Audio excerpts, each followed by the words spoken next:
গল্পকথা audio story চ্যানেলে আজ শুনবেন বিভূতিভূষণ বন্দ্যোপাধ্যায়ের লেখা গল্প অভিশাপ। গল্প পাঠে আমি মাধুরী। এই সেই প্রতাপনারায়ণ চৌধুরীর বাড়ি। আমি সবিস্ময়ে সেই ভগ্নস্তূপের পানে চাহিয়া দেখিলাম। এই সেই প্রতাপনারায়ণ চৌধুরীর বাড়ি। সহজে বিশ্বাস করিয়া উঠিতে পারিলাম না। দিনান্তের অস্পষ্ট আলোক যাই যাই করিয়াও আকাশের পশ্চিম প্রান্তে তখনও অপেক্ষা করিতেছিল। পরিশ্রান্ত বিহকুলের অবিশ্রাম কুজনধ্বনি রহিয়া রহিয়া তখনও আকাশ বাতাস মথিত করিয়া দিতেছিল। গঙ্গার অপূর্ব তরঙ্গভঙ্গ চিত্তলোকে এক অজ্ঞাত চেতনার সঞ্চার করিতেছিল। সেই প্রদোষের ম্লান দ্যুতিবিকাশের অন্তরালে আমি প্রাতঃস্মরণীয় সুবিখ্যাত প্রতাপনারায়ণ চৌধুরীর প্রাসাদের পানে চাহিয়া দেখিলাম। গঙ্গার ঠিক তীরভূমিতে অগণিত লতাপল্লবে মণ্ডিত হতশ্রী প্রতাপনারায়ণ চৌধুরীর প্রাসাদ নিঃশব্দে দাঁড়াইয়া আছে। নদীর স্রোতের অবিরাম আঘাতে সে প্রাসাদের অনেকখানি ভাঙিয়া চুরিয়া কোন অনির্দেশের পথে বহিয়া গিয়াছে। অতীতের সাক্ষ্যস্বরূপ যাহা এখনও বর্তমান আছে তাহা সেই হতগৌরবের কঙ্কাল বিশেষ। এখন যেন সেখানে সেই দুর্দান্ত প্রতাপনারায়ণ চৌধুরীর প্রেতাত্মা বিরাজ করিতেছে। প্রকৃতি তাহাকে আজ নিজের হাতে সাজাইয়া দিয়াছে। অনাড়ম্বর সৌন্দর্য তাহাকে শ্যামল করিয়া রহিয়াছে। গঙ্গার বক্ষে একটি নৌকা পাল তুলিয়া পাশ দিয়া বহিয়া চলিয়াছিল। একটি মাঝি গান গাহিতেছিল। তাহার সেই ক্লান্ত কণ্ঠস্বর সন্ধ্যা প্রকৃতির নিঃশব্দতার বক্ষ চিরিয়া চিরিয়া কোন দূরান্তের এক অপূর্ব সাড়া বহিয়া আনিতেছিল। পলাশপুরের প্রতাপনারায়ণ চৌধুরীর নাম শোনে নাই এমন লোক খুব কমই আছে। একদা তাহার প্রতাপে সারা পলাশপুর ভীত হইয়া থাকিত। কিংবদন্তি আছে যে সেকালে নাকি বাঘী গরুতে নির্বিবাদে একই ঘাটে জলপান করিত। অত বড় ক্ষমতাশালী বর্ধিষ্ণু প্রতিপত্তিশালী জমিদার সেকালে খুব কমই ছিলেন। ইংরেজ রাজত্বের সূচনার দিন হইতে পলাশপুরে চৌধুরী বংশের উদ্ভব। ইংরেজ রায়বাহাদুরকে সর্বপ্রকার সাহায্য করার পুরস্কার স্বরূপ ধৈর্যটি নারায়ণ চৌধুরী এই পলাশপুরের জমিদারি লাভ করেন। তাহারই পৌত্র বিজয়নারায়ণ চৌধুরী সিপাহী বিদ্রোহের সময়ে ব্যারাকপুরের বিদ্রোহ দমনে ইংরেজদের যথেষ্ট সহায়তা করেন।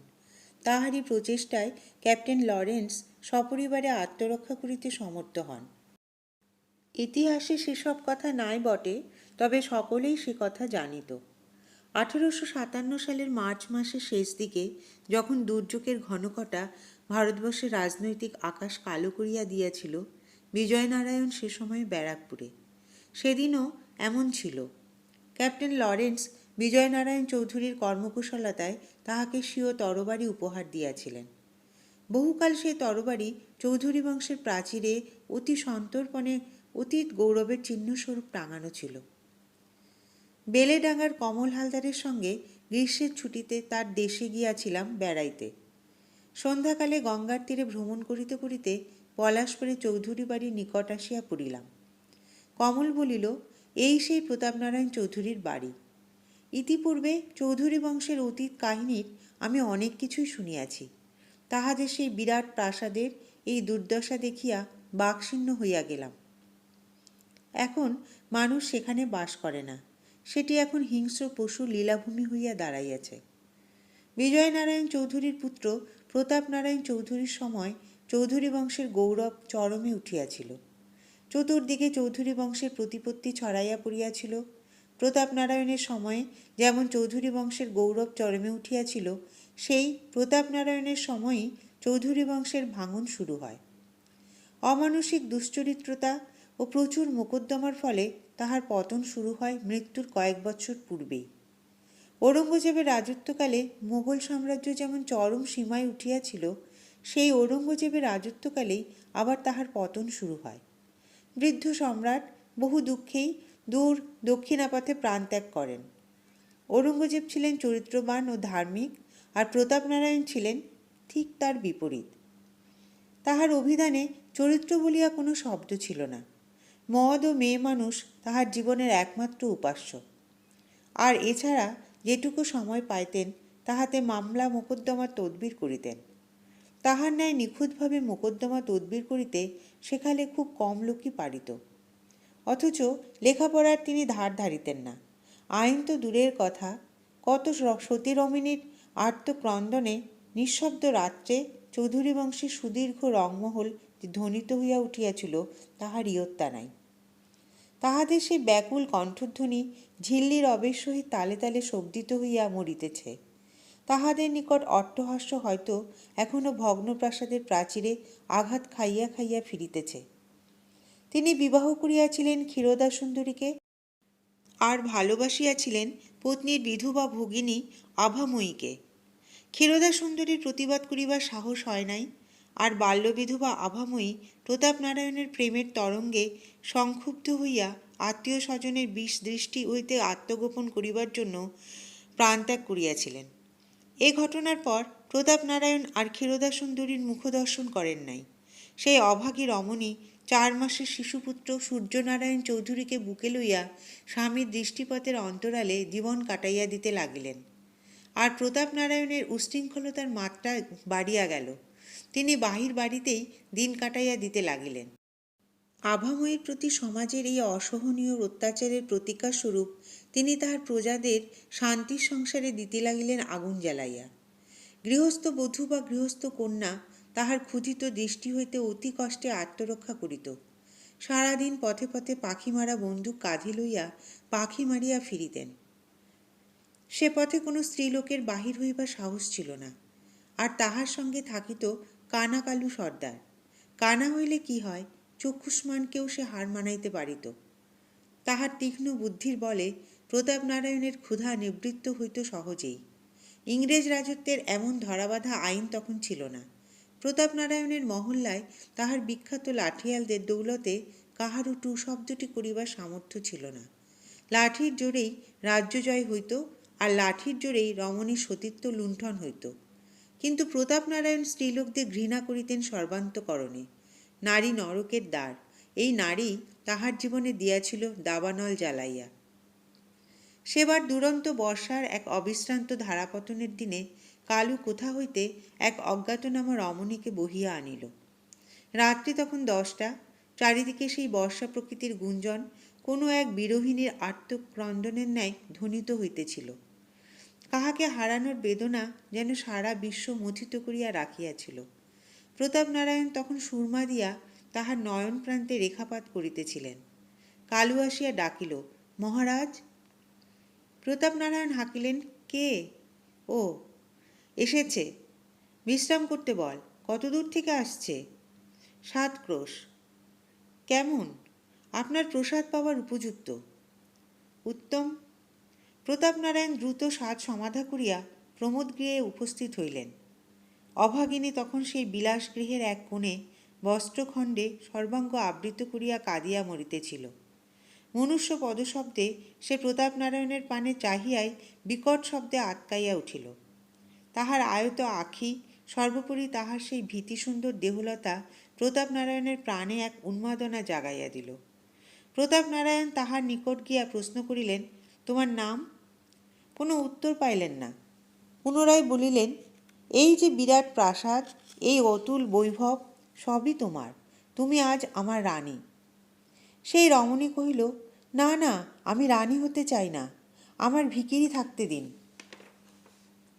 আপনার দুটি পায়ে পড়ি, আপনি আমাকে আমার স্বামীপুত্রের কাছে ফিরে যেতে দিন। কথা শেষে সে প্রতাপনারায়ণের পদপ্রান্তে পড়িল। প্রতাপনারায়ণ উৎকট হাসি হাসিয়া উঠিলেন, বলিলেন, অসম্ভব। জীবনে এমন নিখুঁত রূপ প্রতাপনারায়ণ আর দ্বিতীয়টি দেখেন নাই। তাহার সেই বিনায়া বিনায়া কান্না প্রতাপনারায়ণের নিকট বড় মধুর বলিয়া মনে হইল। সেই রমণী কহিল, আমায় ছেড়ে দিন, আপনার ভালো হবে। প্রতাপনারায়ণ হা হা করিয়া হাসিতে লাগিলেন, বলিলেন, আমার ভালো আমি চাই না। আপনি ধ্বংস হয়ে যাবেন, আপনার সর্বনাশ হবে, আমার অভিশাপে এ বাড়িঘর জ্বলে পুড়ে যাবে। প্রতাপনারায়ণ শিহরিয়া উঠিলেন। সে পুনরায় বলিল, যদি আমি যথার্থ সতী হয়ে থাকি তবে আমার অভিশাপ কখনো সহ্য করতে পারবেন না, আপনি নির্বংশ হবেন। অবলা রমণীর যে এমন করিয়া মানুষকে অভিশাপ দেবার ক্ষমতা আছে, ইহা ছিল প্রতাপনারায়ণের বিশ্বাসের অতীত। কিন্তু তিনি পরিণামদোষী ছিলেন না আদৌ। তিনি ওই অবলার সাবধানবাণী শুনিলেন না। এই তাহার জীবনের শেষ শিকার। পরদিন সারা প্রাসাদে একটা দুরূপণীয় বিষাদের ছায়াপাত হইল। সেদিন হইতে সেই রমণী আর উঠিল না বা আহার গ্রহণ করিল না। 2 দিন পূর্ব হইতেই সে উপবাস করিতেছিল। তিল তিল করিয়া সে শুকাইয়া মরিতে লাগিল। সকলে মুখ বিস্ময়ে অভাগীর পানে চাহিয়া রইল। প্রতাপনারায়ণ ভয় ব্যাকুল চিত্তে গৃহত্যাগ করিয়া চলিয়া গেলেন। উহার বিষাক্ত দীর্ঘশ্বাস সহ্য করিবার সাহস তাহার ছিল না। 3 দিন 3 রাত্রি অসহ্য যন্ত্রণা ভোগ করিয়া অভাগিনী প্রাণত্যাগ করিল। পরিশেষে রানী স্ত্রী ক্ষীরোদা সুন্দরীও তাহার দীর্ঘকালের সুচিতা ত্যাগ করিয়া এই নরককুণ্ডে আসিয়াছিলেন অভাগিনীর কাছে ক্ষমা প্রার্থনা করিতে, স্বামীর কল্যাণ কামনায়। কিন্তু তাহার সে প্রচেষ্টা ব্যর্থ হইল। যদি আমি যথার্থ সতী হয়ে থাকি, চৌধুরী বংশ ধ্বংস হয়ে যাবে, এই বলিয়া সেই তেজস্বিনী নারী শেষ নিঃশ্বাস ত্যাগ করিল। এই ঘটনার 7 দিন পর প্রতাপনারায়ণ ফিরিয়া আসিলেন, কিন্তু জীবিত নয়, মৃত। পথে তাহার সর্পাঘাতে মৃত্যু হইয়াছে। সূর্যনারায়ণও পিতাকে অনুসরণ করিয়া চলিলেন। অল্প বয়সে সম্পত্তির মালিক হইয়া মৌ সাহেবের সহায়তায় তাহার ক্ষয়িষ্ণুপ্রায় সম্পত্তি ক্রমে ক্রমে নিঃশেষ হইয়া আসিতে লাগিল। পিতার ন্যায় তিনিও ছিলেন অপরিণামদর্শী। ভবিষ্যতের কথা ভাবিবার অবকাশ তাহার ছিল না। পরস্ত্রীতে লোভ তাহার ছিল না সত্য, তবে তাহারও নেশা ছিল। শহর অঞ্চল হইতে সব বিখ্যাত বাইজিয়ানা নেশা তাহাকে পাইয়া বসিয়াছিল। তাহার জন্য তিনি মুক্ত হস্তে ধনব্যয় করিতেন। লখনৌ, দিল্লি, আগ্রা, বেনারস, লাহোর, বোম্বাই, কলিকাতা ইত্যাদি সকল শহরের সুপ্রসিদ্ধা বাইজিকুলের পদরেণুপাতে তিনি তাহার পিতা পিতৃমহের পবিত্র প্রাসাদ ধন্য করিতে মাতিয়া উঠিয়াছিলেন। তিনি দিনরাত তাহাদের সুরলহরীর ও রূপমাধুরীতে মগ্ন হইয়া থাকিতেন। বিবাহ করিয়াছিলেন যথাসময়ে। যদিও পিতার ন্যায় তিনি তাহার পত্নীকে ঘৃণা করিতেন না, তথাপি তাহার দিন কাটিত বাহির বাড়িতে। গভীর রাত্রে অতিরিক্ত তাগাদার ফলে মাঝে মাঝে টলিতে টলিতে অন্দর বাড়িতে উঠিয়া যাইতেন, নিতান্ত অনিচ্ছায়। অধিকাংশ রাত্রি তাহার এই বাহির বাড়িতে কাটিত। তাহা ছাড়া দেশভ্রমণ তাহার জীবনের একটি বিশেষ অঙ্গ ছিল। একটির পর একটি করিয়া তিনি দেশ দেখিয়া বেড়াইতেন। কত তীর্থক্ষেত্রে গিয়াছেন, অথচ দেবতা দর্শন করেন নাই। দেব মন্দিরের নিকট হইতে ফিরিয়া আসিয়াছেন। বলিতেন, জীবনে তো অনেক পাপ করেছি, মিথ্যে পবিত্র দেব মন্দির আর কলুষিত করি কেন? অকস্মাৎ একদিন সূর্যনারায়ণ কাহাকেও কিছু না বলিয়া, না কহিয়া অতি অসময়ে বিসূচিকা রোগে দেহত্যাগ করিলেন। মৃত্যুকালে তিনি তাহার নাবালক পুত্র শঙ্কর নারায়ণ চৌধুরীকে দেনার দায়ে আকণ্ঠ ডুবাইয়া দিয়া যাইতে কুণ্ঠিত হন নাই। শঙ্কর নারায়ণ যখন সাবালক হইলেন, তখন তিনি তাহার সম্পত্তির মধ্যে তাহাদের প্রাচীন বসত বাড়িটি ছাড়া আর কিছুই দেখিতে পাইলেন না। চারিদিকের আয়ের পথ রুদ্ধ হইয়াছিল।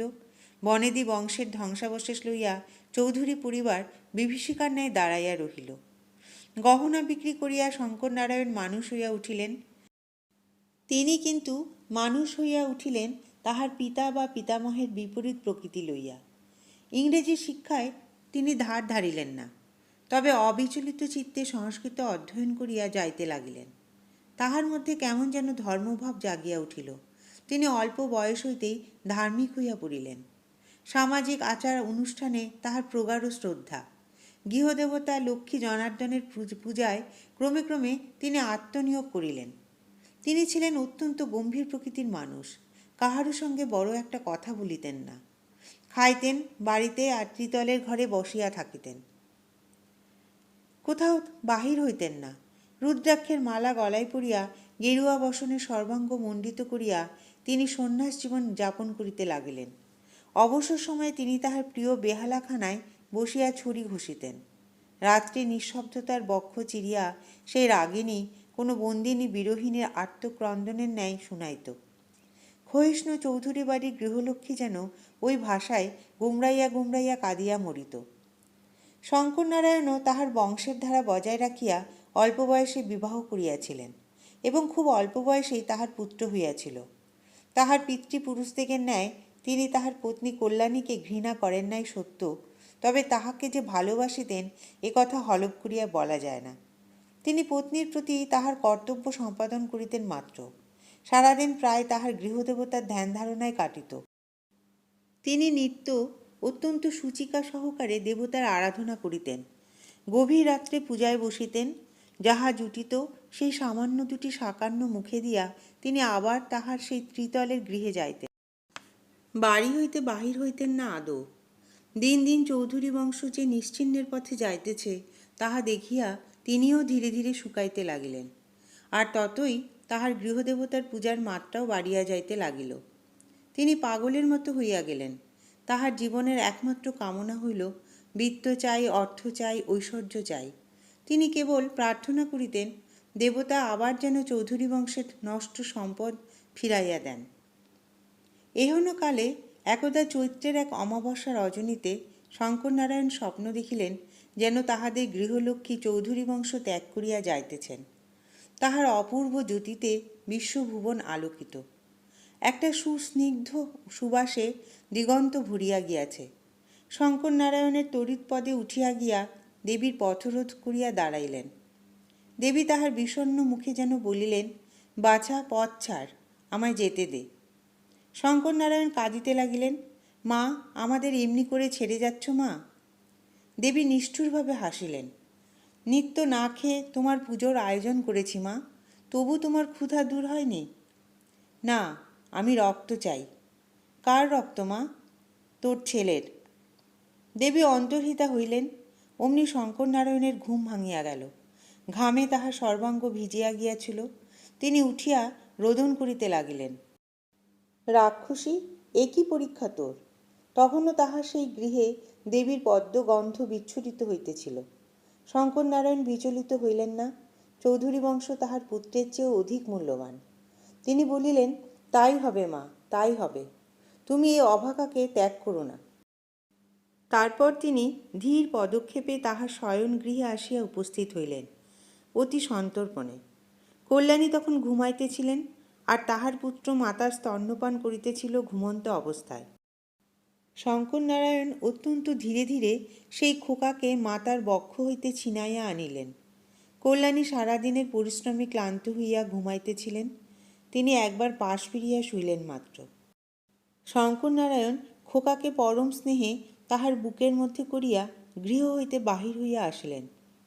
শো শো শব্দে সারা প্রকৃতি যেন উন্মাদ তাণ্ডবে মাতিয়া উঠিয়াছিল। খোকা পিতার বাহু মধ্যে ঘুমাইতে লাগিল। তারপর খোকাকে গৃহদেবীর সম্মুখে নিজ হাতে বলি দিলেন।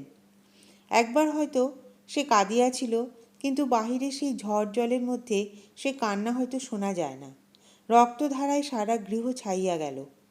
ভয়ে বিস্ময়ে তিনি কিন্তু দিশাহারা হইলেন না, বা বেদনায় মুশড়াইয়া পড়িলেন না। হোমের জন্য যে বালি ছিল তাহা আনিয়া সারা রাত্রি তিনি সেই রক্তচিহ্ন মুছিতে লাগিলেন।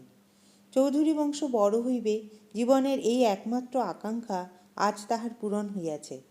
এই সান্ত্বনায় পরম তৃপ্তিতে সেই বালির উপরই রাত্রি শেষের দিকে তিনি ঘুমাইয়া পড়িলেন। দিনের আলো ফুটিতে না ফুটিতে কল্যাণী উন্মাদিনীর ন্যায় ছুটিয়া আসিয়া স্বামীকে জাগাইলেন। ওগো, খোকা কোথায় গেল? শঙ্করনারায়ণ স্থির পানে চাহিতে পারিলেন না। খোকার মৃতদেহ তখন ভাগীরথীর খরস্রোতে কোন দূরান্তরে ভাসিয়া গিয়াছে। সেই রক্তমাখা বালুকারাশি তাহার শেষ চিহ্ন।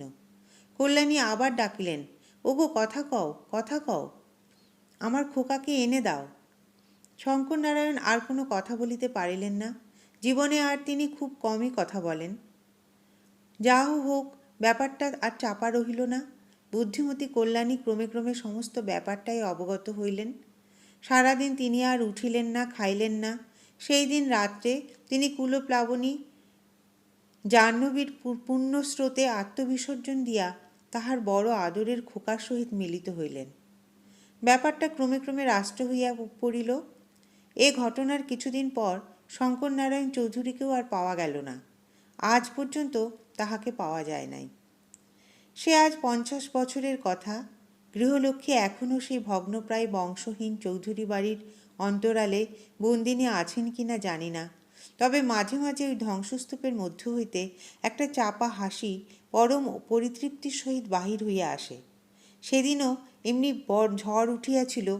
সেদিনও পশ্চিমের আকাশে একটা কালো মেঘ দিগন্ত ছাইয়া রহিয়া রহিয়া কাঁদিয়া মরিতেছিল।